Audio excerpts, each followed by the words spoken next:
When I wake up in the morning, I don't think, am I motivated to go do what I'm supposed to do? No, I don't think about it for 1 millisecond. When the alarm clock goes off, I have no thought about whether this is easy, whether this is hard, whether I want to do it, whether I don't want to do it. None of that matters. It's an emotionless, thoughtless discipline. When the alarm clock goes off, you get up, you get out of bed, and you go do what you're supposed to do. I don't care how it feels. I don't care if it's easy or hard. It doesn't even matter to me. It's just a reaction, it's a discipline, and it's life. And that's the way I choose to live my life. It is not what you perceive about me. It's what I perceive about me. It's not what they say about you that matters. It is what you say about you that threatens your destiny. You will never be defeated by what they say about you. You will be defeated by what you say about you. The difference between successful people and non-successful people is here. You have to change this. So if you're at a place in your life and you ain't happy with it, you have to change some things. But you have to make a conscientious decision that you're going to change. And it's not dependent on anybody else. It don't matter what your mama think. It don't matter what your coworkers think. It don't matter what your siblings think. It don't matter what your children think. It don't matter. They have nothing to do with it. This decision is yours and yours alone. Your hardships, your challenges, your situation will either be the reason you don't make it, or it will be the story you tell when you do make it, and you get to make that choice. Those of you that are achieving, one of the reasons the achievement is slowed down is you've allowed yourself to feel less desperate.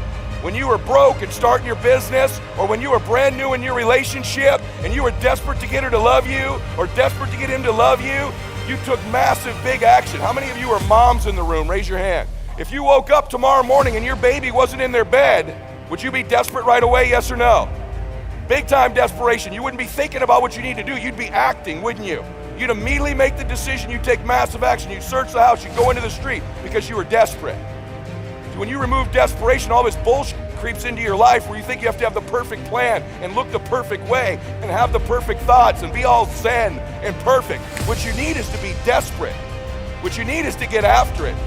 Your imagination, you the only one can see it. You're the only one can see it. The problem with your imagination, though, is you tell it to the wrong people. How many times have you had this really incredible idea and you took it to your family and your friends? You shared it with them and they shot it down. You know why they shot it down? Because they couldn't see it. See, all this stuff you've been imagining, you ought to start working on it. Your real life is in your imagination. Dust off your imagination and just go for it. You got to try. Quit waking up thinking you ain't got no say-so in your life. You have a choice in this matter. You can't stop what happened to you, but you can doggone sure do something about what happened to you. Life is 10% what happened to you, it's 90% what you do about it. I don't care if you have to inch your way day by day, even if you have to get down and it hurts and it's hard and nobody can see what you're really going through.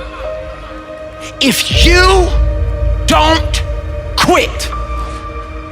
If you want to know something about yourself, sit on your bed one night and say, what's one thing I'm doing wrong, that I know I'm doing wrong, that I could fix, that I would fix?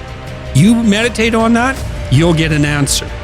And it won't be one you want, but it'll be the necessary one. Everything that's happening to you is God is processing.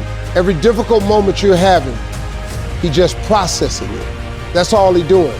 Everything you're going through is preparing you for what you ask God for. And if you need to be tough when you get to where you're going, then He gonna toughen you. If you gotta be more caring along the way, He gonna let you have some trials come your way that's gonna have to produce that in you.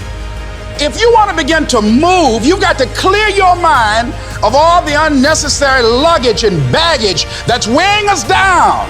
You're going to have people to do things to you. Things are going to happen to you. And the most important thing to do is to harness your will and let it go and move so you can grow, so you can get on with your life. It doesn't matter about what happens to you. What matters is, what are you going to do about it?